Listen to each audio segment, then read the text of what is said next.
Salam alaikum, bienvenue à tous dans ce nouvel épisode de Mes Bricolos, épisode numéro 25 de la saison 3. J'espère que vous allez bien, mes bricologistes préférés. J'espère que vous avez passé une très belle semaine. C'est notre petit rituel hebdomadaire. Chaque mercredi à 17h heure GMT, on se retrouve pour un nouvel épisode de Mes Bricolos où on prend le temps, dans ces épisodes, on prend vraiment le temps, tranquillement, mais de discuter, d'échanger et de commenter les dernières actualités du monde de la création, de l'innovation et d'un métier qui me passionne, parce que c'est aussi le métier que j'exerce depuis plus de 15 ans, c'est le métier auquel j'ai été formé, à savoir le métier du design et les métiers du design. Et justement, ces épisodes de Mes Bricolos, je les enregistre toutes les semaines en direct de mon studio de design à Marrakech, où je me trouve actuellement. Et puis j'ai fait l'ENSI des ateliers, c'est l'école qui m'a formé au métier du design. Donc vraiment, c'est... Puis de toute façon, le design, c'est avant d'être un métier, c'est vraiment une passion, faut le savoir. Je veux dire, on est passionné par le design, donc on fait ce métier. Et c'est vraiment quelque chose, parce que c'est un métier de la création. Et donc forcément, il y a toute cette dimension autour de la création. Et justement... Bon, on est à l'épisode 25 de la saison 3, on sait qu'il y a 50 épisodes par saison, donc ça veut dire qu'on est au milieu. Et dans tous les autres épisodes, c'est vrai que j'essaye de suivre les actualités de ce qui se passe, mais là j'avais envie de faire un épisode un petit peu plus général sur, vous l'avez vu en titre de cet épisode, à quoi sert le design ? Quoi ça sert le design et pourquoi c'est si compliqué de l'expliquer? Pourquoi à chaque fois on a du mal à expliquer ce métier? Alors on pourrait penser parce qu'il est jeune, qu'il n'est pas si vieux que ça. Enfin bon, en même temps il a plus de 100 ans. Puis il y a quand même des entreprises et il y a quand même des designers qui facilitent l'explication. On peut prendre l'exemple de certaines entreprises comme Apple qui ont parié sur le design. On peut prendre certains designers qui sont très connus comme Miss Van der Rohe, ou je sais pas moi, il y en a plein, il y a Stark, même Stark, qui est quand même, qui a beaucoup communiqué, qui est une figure du design, donc je dirais, une figure du design français, donc je veux dire, on peut le prendre comme exemple, il est plus facile de l'expliquer, mais ça reste compliqué, c'est pas un métier qui est très identifiable, et donc ça me donne l'occasion dans cet épisode d'essayer de se poser la question ensemble. Alors voilà, on est ensemble, c'est-à-dire après on peut se retrouver dans les commentaires. Moi, je cherche une authenticité dans ces épisodes de Mes Bricolos. C'est-à-dire qu'en gros, j'allume la caméra, j'enregistre et je parle, je discute avec vous, je parle avec vous. Donc l'idée, c'est que voilà, je délivre un ressenti du moment, une réflexion que j'ai à l'instant. Ça peut évoluer, on peut se retrouver dans une vidéo future où je vais vous dire, vous vous rappelez, je vous avais parlé de ça, finalement, je reviens sur ce que j'ai dit, je pense ça et tout ça. Puis même dans les commentaires, je peux changer d'avis si je vois un commentaire intéressant qui me remet en question. Et c'est le but du jeu de ces épisodes de Mes Bricolos, c'est d'essayer d'avoir un format assez authentique. Non pas que c'est pas intéressant de regarder des vidéos qui sont montées, mais moi, mon propos, c'est d'essayer d'avoir cette réflexion. C'est pour ça que je l'ai fait toutes les semaines. Et c'est aussi plus facile de faire une vidéo tournée, montée, comme disent les gens du cinéma.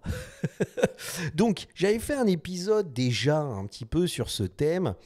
C'était l'épisode numéro 26 de la saison 1, le pouvoir du design, où on s'était posé la question parce que il faut savoir que c'est un documentaire sur Arte qui m'a inspiré cet épisode 26. Qui est du même titre, enfin, qui avait le même titre, Le pouvoir du design. Je vous conseille d'aller voir à la fois le documentaire d'Arte, qui est très intéressant, mais aussi ce regard critique sur ce documentaire, parce que justement, je pense que c'est un épisode qui a bien plu parmi les épisodes que j'ai réalisés. Il a bien plu parce que justement, j'essaye d'avoir un regard critique, une espèce de réflexion de fond.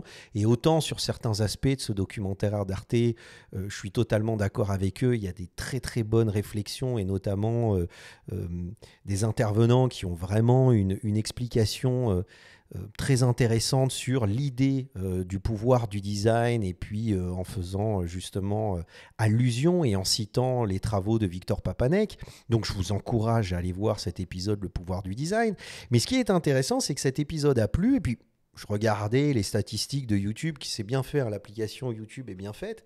Et en fait, je me rendais compte qu'il y avait une vidéo que les gens consultaient qui ramenait sur mon épisode de Mes Bricolos. C'est-à-dire qu'en gros, j'ai essayé de vous l'expliquer de façon plus plus compréhensible, c'est qu'en gros, cet épisode avait du succès parce qu'il y avait une autre vidéo qui pointait sur cet épisode de Mes Bricolos. Et cette vidéo, c'est une vidéo qui a été faite par Réseau Canopé et qui s'intitule « À quoi sert le design ?» Donc quand j'ai vu que plus de 30% du trafic, c'est-à-dire des gens qui venaient voir le pouvoir du design, mon épisode, le pouvoir du design, avaient d'abord consulté cette vidéo, c'est-à-dire à mon avis, à la fin de la vidéo, vous savez, ils font des suggestions de vidéos et je pense que je vais faire partie des suggestions.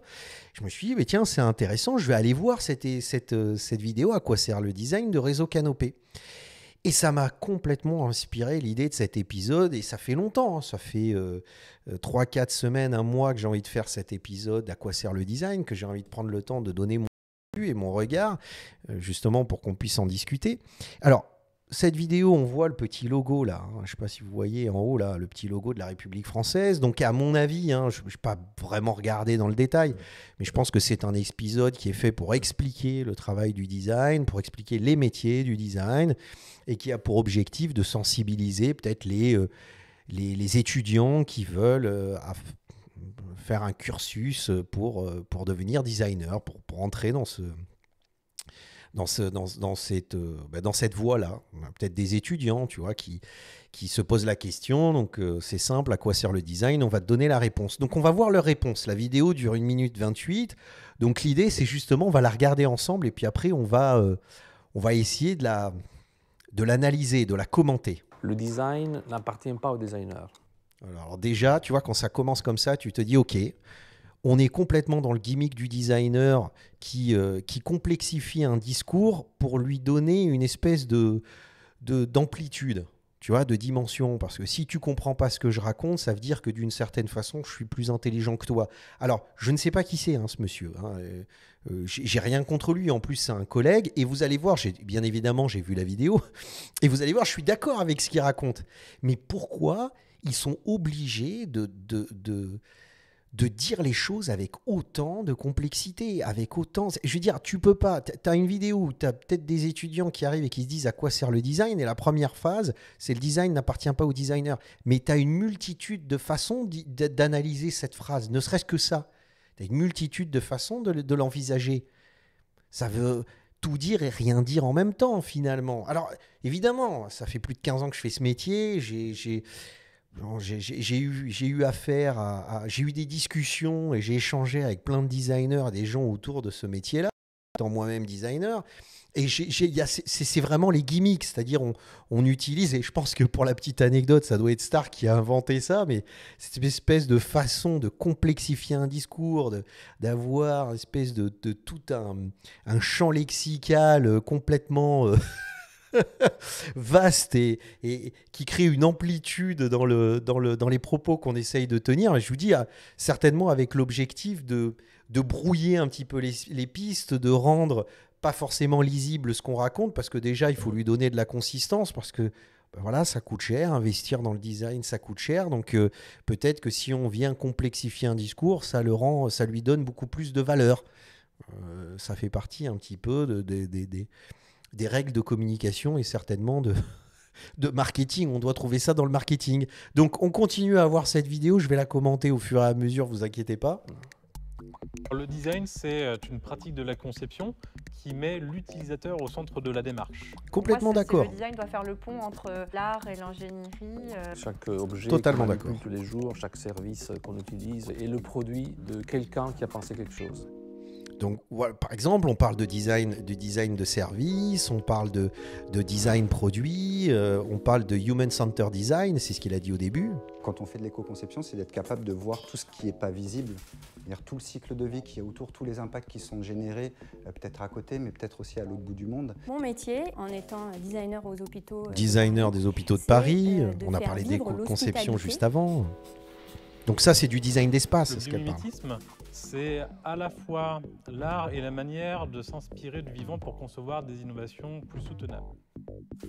Donc on est dans le biomimétisme, on est dans plein de choses. Et alors là, on a une espèce de multitude de phrases, espèce de mots-clés, sensibiliser notre regard, inventer avec le vivant, repenser le soin, parce qu'on a vu les hôpitaux de Paris, réduire notre impact écologique, parce qu'on a vu l'éco-conception. développer notre autonomie. Mais ça, ce sont des phrases. Excuse-moi, tu es étudiant en design, tu veux savoir à quoi sert le design. Tu es là, tu te dis sensibiliser notre regard. Ok.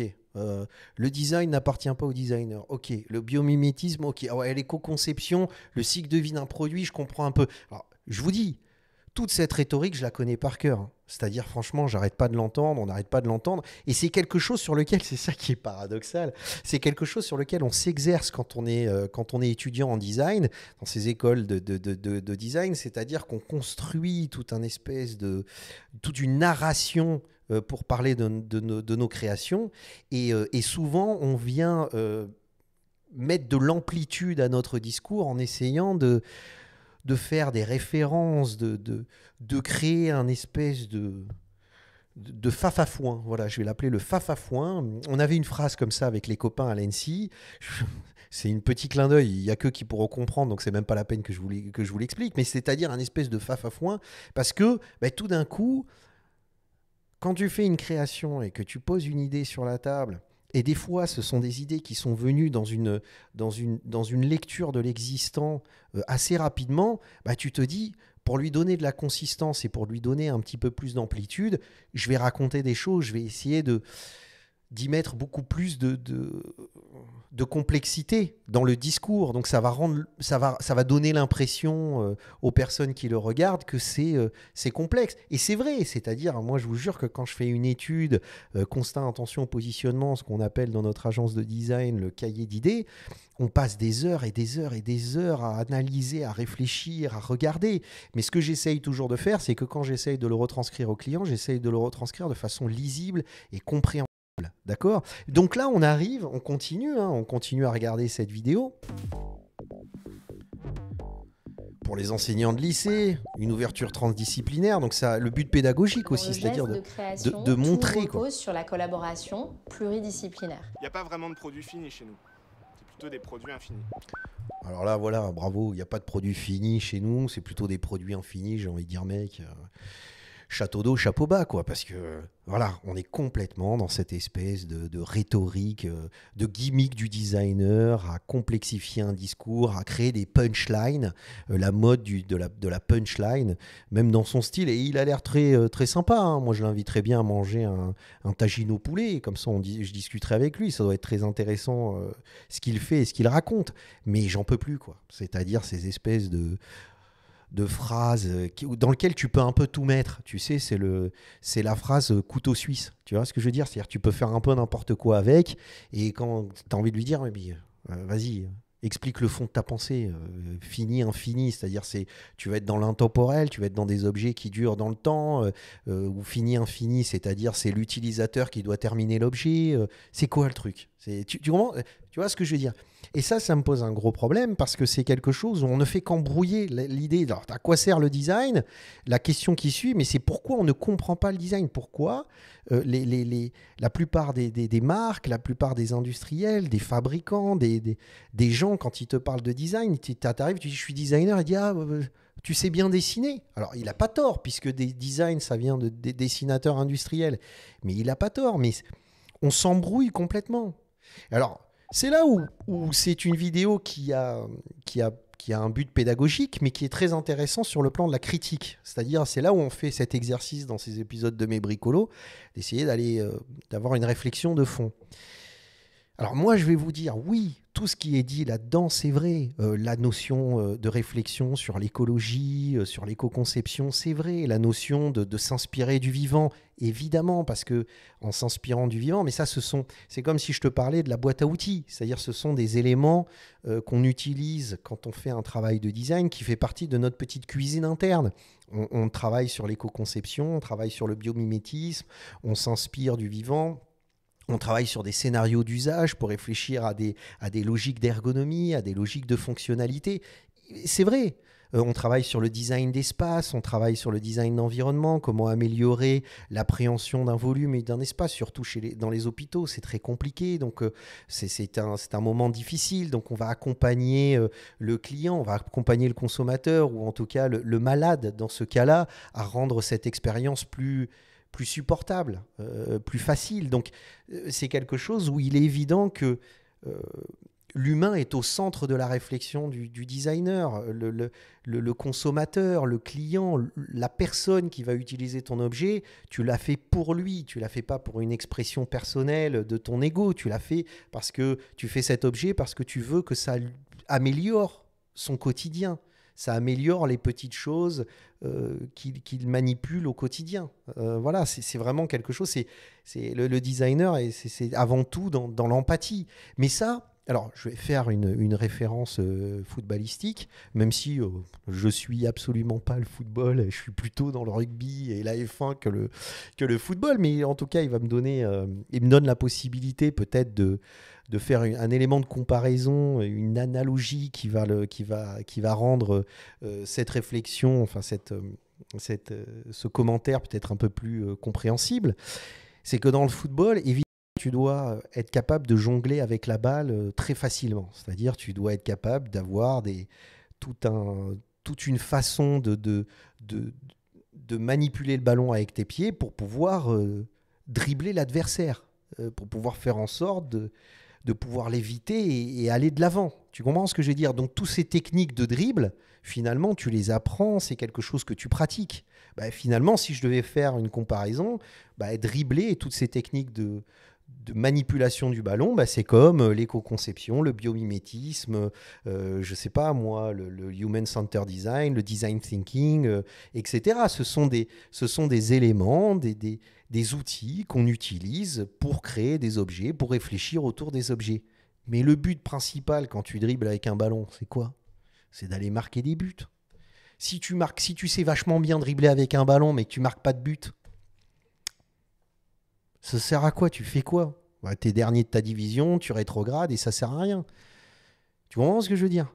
Eh ben, le but du designer, c'est de faire gagner de l'argent à l'entreprise, de faire gagner de l'argent au client qui le fait travailler, de faire gagner de l'argent à la société qui l'a embauché. Tu vois ce que je veux dire? Ça a une pure logique économique. Et historiquement, ça a toujours eu une logique économique, financière. L'innovation et la créativité, c'est se distinguer par rapport aux concurrents, proposer un produit qui est plus intelligent, qui va effectivement régler des problèmes. C'est Patrick Join l'a très bien dit justement dans une interview où il disait voilà, c'est régler des solutions, régler des problèmes. C'est pas plus compliqué que ça. Oui, c'est ça. C'est-à-dire tu dois régler des problèmes, trouver des solutions. Et en trouvant des solutions, tu distingues ton produit des autres produits qui existent sur le marché, donc il devient plus attractif. Donc les gens sont prêts à payer. Tu comprends le cheminement? Les gens sont prêts à payer, les gens sont prêts à l'acheter peut-être même un peu plus cher parce qu'il a une technologie plus intéressante. Et résultat, tu fais gagner de l'argent à l'entreprise. Et l'entreprise, qu'est-ce qu'elle a? La société, la marque, elle a ses salariés à payer, elle a toute sa fabrication à payer, elle a son outillage à payer. Donc, elle te regarde en te disant, vas-y, sors-moi un objet qui va être différent et plus compétitif et qui va me permettre de gagner plus d'argent. C'est tout. C'est une question économique et financière. Comme ma sœur l'explique très bien, parce que alors ma sœur, à qui je suis associé dans cette entreprise, qui a un DESS et banque et finance, elle est banquière, je l'appelle la boss, parce que voilà, c'est elle qui a cette... Mais on avait des discussions, elle me disait, la création et l'innovation est le meilleur levier économique pour une entreprise, voire même un pays. Et elle a raison, c'est un levier, il faut l'imaginer comme un levier économique. Donc si je continue avec ma comparaison avec le football, c'est aller marquer des buts. Ton objectif, c'est de marquer des buts. Et tu as plein de façons de le faire, parce que c'est là où après on rentre dans ce qui est méta, la méta description du métier du design. C'est faire gagner de l'argent pour l'entreprise, mais quand tu fais, il y a tout un aspect politique. Il y a aussi cette idée du soft power qui est très présent dans le métier du design. T'imagines le nombre de personnes qui utilisent les objets de design. Donc, ça a une capacité de diffusion qui est phénoménale, qui est stratosphérique. Et justement, quand je l'expliquais dans cet épisode, le pouvoir du design, on parlait de Victor Papanek, et Victor Papanek l'avait parfaitement expliqué. Alors, si on continue, je suis tombé sur cette vidéo de Design Boom qui est assez ancienne. Elle n'est pas toute nouvelle. Je n'ai pas la date sur l'article, mais elle n'est pas toute nouvelle. Je l'avais mis de côté. Une interview de Roelof Grove qui fait 16 minutes. C'est sympa à regarder. Roelof Grove, j'ai eu l'occasion de le rencontrer à Milan. C'est un personnage. C'est une signature. Le mec, il fait des objets qui sont invendables. Parce que quand j'explique ça, c'est-à-dire que grand designer, il a questionné la problématique du design et il a fait des objets qui sont devenus des iconiques de l'histoire du design et du métier du design. On le voit dans son bureau là. Et donc lui, il est complètement dans le biomimétisme, c'est très à la mode, ça a toujours été très à la mode. Lui, il a vraiment incarné le designer qui est l'image du biomimétisme.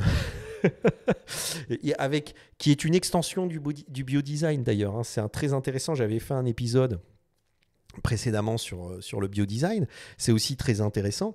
Mais là, on est complètement dans le... Tu vois, mais ces objets à fabriquer, c'est un calvaire. Donc une entreprise, quand elle travaille avec Ross Lovegrove, c'est parce qu'elle va se payer le nom Ross Lovegrove. Elle va se payer l'artiste, le chercheur en design. Moi, je pense que voilà, Ross Lovegrove est un des plus grands chercheurs en design de sa génération, avec d'autres bien évidemment, mais c'est un chercheur en design. Il vient questionner l'objet, le produit, il pousse les limites de la fabrication, mais à acheter, ces produits sont extrêmement chers. C'est des produits qui sont tellement compliqués à fabriquer. T'imagines, regarde, le mec qui te parle d'une chaussure imprimée en 3D, d'une chaussure à talons, qui est au demeurant très intéressante parce qu'elle questionne l'idée du vêtement, de la chaussure, du prêt-à-porter, Elle questionne tout ça avec les nouvelles technologies d'impression 3D. Mais ça, jamais tu vas l'apporter. Ça va coûter un bras à fabriquer. Donc, on est dans la recherche de design. Et souvent, les marques qui travaillent avec Ross Lovegrove, pourquoi elles travaillent avec lui si ce qu'il produit est quasiment pas fabricable, hein, c'est parce qu'elles se payent un nom, elles se payent toute une base de personnes qui suivent le travail de Ross Lovegrove, qui veulent s'acheter les pièces de Ross Lovegrove parce qu'ils portent une image. C'est du marketing, c'est de la communication. Tu vois, ça ne veut pas dire que ça reste c'est un mauvais design. C'est un très bon designer. D'ailleurs, je ne suis même pas là pour dire qui est bon et qui est mauvais. Alors, c'est pour ça que je dis qu'il y a plusieurs approches dans le métier du design. Il y a un livre, et je ne comprends pas pourquoi il n'est pas obligatoire dans les écoles de design, c'est Alexandra Midal, que j'ai eu l'occasion de rencontrer à plusieurs reprises. J'ai passé même du temps, un jour, on a passé quelques heures à discuter, et j'étais tellement... j'allais dire presque soulagé de voir qu'il y avait une théoricienne du design qui se posait les bonnes questions. Parce que quand tu achètes un livre de l'histoire du design, c'est une retranscription, en fait, c'est une analyse, en tout cas, voilà, de cette histoire du design qui est linéaire. C'est-à-dire, on te fait, voilà, à telle date, il y a eu ça, il y a eu ça, il y a eu ça. Mais en fait, c'est beaucoup plus compliqué que ça parce que c'est multifactoriel, c'est sociétal, il y a plein de choses qui se cachent derrière, c'est politique, c'est économique, donc il y a énormément de paramètres qui ont influencé cette histoire du design. Et elle le raconte, qui est liée à Introduction à l'histoire d'une discipline, le design, et qu'est-ce qu'elle dit dans les propos, enfin dans le texte qui décrit ce livre. Je vous la lis, elle est en vert, mais je vais vous la lire et je vous conseille de l'acheter. Hein. C'est très intéressant, 10,80 €. C'est le livre qu'il faut acheter pour comprendre. Hein. Alors vous avez aussi, j'avais fait une vidéo là-dessus, le livre de Raymond Guido, Histoire de design de 1940 à nos jours. Très bon livre, Raymond Guido, très intéressant, qui permet de comprendre les grands objets de l'histoire du design. Mais elle, qu'est-ce qu'elle dit ? Elle dit, ancré dans l'économie. Déjà, elle commence, tu vois, ce que je te disais, ancré dans l'économie. Le design apparaît comme une réponse à l'industrialisation et à ses conséquences désastreuses sur le plan social. Elle a tout expliqué. Alors, elle parle de l'industrialisation et de ses conséquences désastreuses sur le plan social. C'est vrai, mais pas que, parce que l'industrialisation, si tu regardes aujourd'hui, n'a pas que des conséquences désastreuses. Ça dépend des individus et des stratégies qui sont mises en place dans ces logiques d'industrialisation. Tout n'est pas mauvais. Il ne faut pas non plus s'acharner sur les industriels. Ce n'est pas vrai du tout. Tu comprends ce que je veux dire ? Mais en tout cas, je pense que quand elle parle de ça, c'est cette espèce d'industrialisation à tout prix dans une idée de profit immédiat alimentée par le capitalisme actuel, le capitalisme moderne actuel tel qu'il est. Parce qu'encore une fois, je l'avais déjà dit, le capitalisme en lui-même, c'est pas forcément mauvais, mais c'est ce qu'on en a fait qui est devenu absolument abominable. Et c'est vrai que ce capitalisme actuel, avec cette industrialisation à tout prix et cette recherche du profit par tous les moyens, amène des conséquences désastreuses sur le plan social. On continue, il entreprend d'abord la réconciliation, donc le design entreprend d'abord la réconciliation entre l'art et la vie, ce qui est vrai, puisque la vie, elle parle de la vie dans le quotidien, c'est-à-dire dans ce que tu fais au quotidien, dans cette vie au quotidien, et l'art qui est quelque chose d'assez élitiste, justement quelque chose qui fait partie d'une certaine élite qui peut comprendre l'art, elle le ramène à la vie au quotidien, et c'est vrai que un objet de design a cet objectif.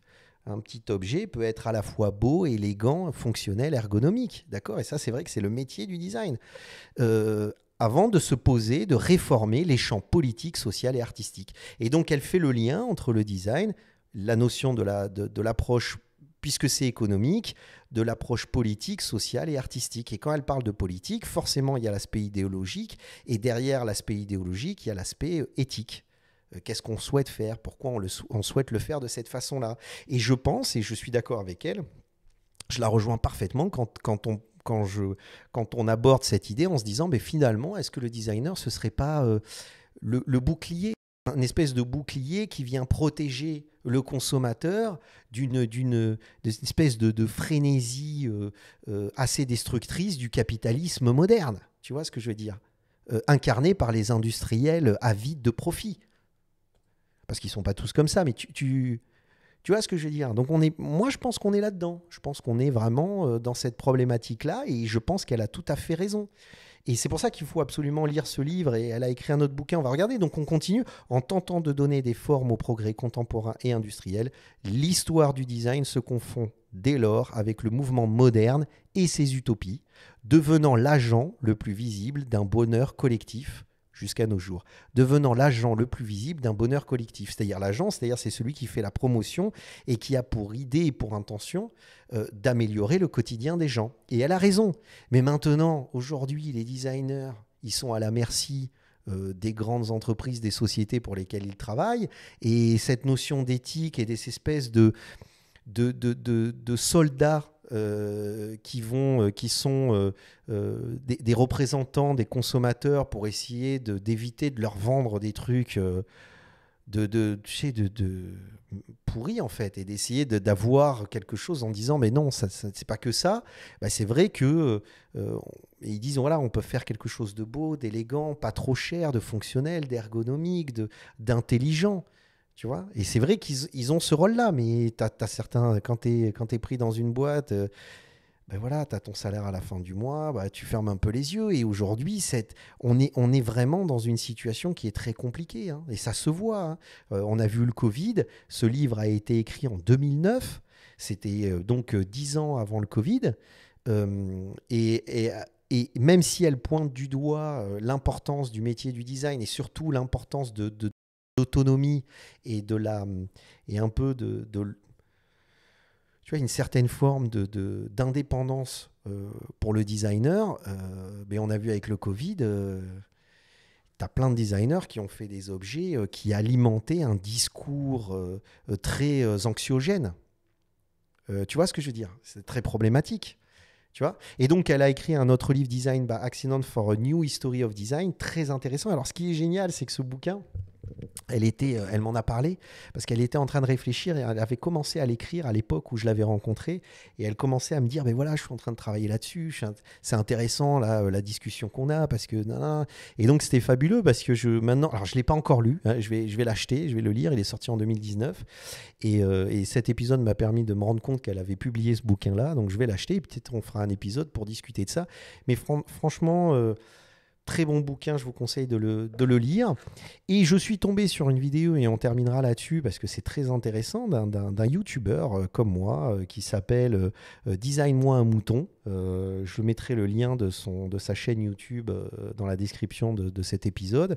Et il faut s'abonner à sa chaîne parce que c'est vraiment très intéressant ce qu'il fait, c'est complémentaire. Alors lui, c'est monté et tout ça, mais on n'a pas la même approche. Moi, j'essaye d'avoir une analyse assez hebdomadaire sur les actualités de la création. Lui construit un discours beaucoup plus travaillé, Donc il prend le temps de monter ses épisodes et regardez le début de... Alors très intéressant la vidéo, hein, regardez le début de son épisode, on va le regarder ensemble. Depuis ces 10 dernières années, c'est le mot qu'on voit partout à longueur de temps. Il est très design. Que ce soit pour du mobilier, des machines à café, des télécommandes ou nos téléphones, c'est presque devenu l'argument marketing universel des grosses marques pour nous faire acheter toujours plus d'objets sans réel intérêt. Cet objet est un cuiseur à frites. Le design est devenu un mot valise aux yeux des consommateurs, un adjectif pour définir un objet beau et cher, souvent destiné à une élite, et ils n'ont pas tout à fait tort. Quand on voit qu'un simple fauteuil peut atteindre jusqu'à 3000 €, on commence à se poser des questions sur l'intérêt réel du design pour le grand public. Mais encore aujourd'hui, en France, la discipline reste trop peu connue du grand public alors qu'il est constamment sous nos yeux. Il va du stylo Bic aux nouvelles fontaines des Champs-Élysées imaginées par les frères Bourlec, au fauteuil de Yann Barthès dans l'émission du quotidien, ou encore sur le plateau de Click imaginé par Horaito et Daniel Buren, et vous l'avez sûrement aussi vu dans la quasi-totalité des films policiers américains, avec la Navy Chair. Ok, super, mais concrètement du coup, c'est quoi le design ? Ben je sais pas, c'est un peu comme se demander ce qu'est l'art, personne ne sait réellement. Et voilà. Et c'est très intéressant parce qu'en fait, il explique dans le début de sa vidéo un petit peu tout ce que je suis en train de vous dire. Alors après, il faut voir la suite parce que la suite, il essaye de trouver des réponses. Il a récupéré des interviews de designers justement. Mais c'est là où on voit l'extrait de Patrick Join. Il y a aussi les frères Bourroulec. Il y a Christophe Pillet, etc. dedans. Donc je vous conseille d'aller voir. Et pour le coup, ça fait 8 minutes. C'est très intéressant. C'est bien monté. Et il se retrouve un peu devant la même problématique et où justement, il aborde cette notion de l'économie, cette notion justement de professionnel qui est l'idée de vendre du produit au consommateur. Tout simplement, il faut dire ce qui est. Voilà, et ça ne veut pas dire, encore une fois, que de par le fait que tu fasses ce métier du design, tu n'aies pas une conscience et une éthique qui te poussent à essayer de réfléchir de pourquoi, à l'idée de pourquoi tu réalises cet objet.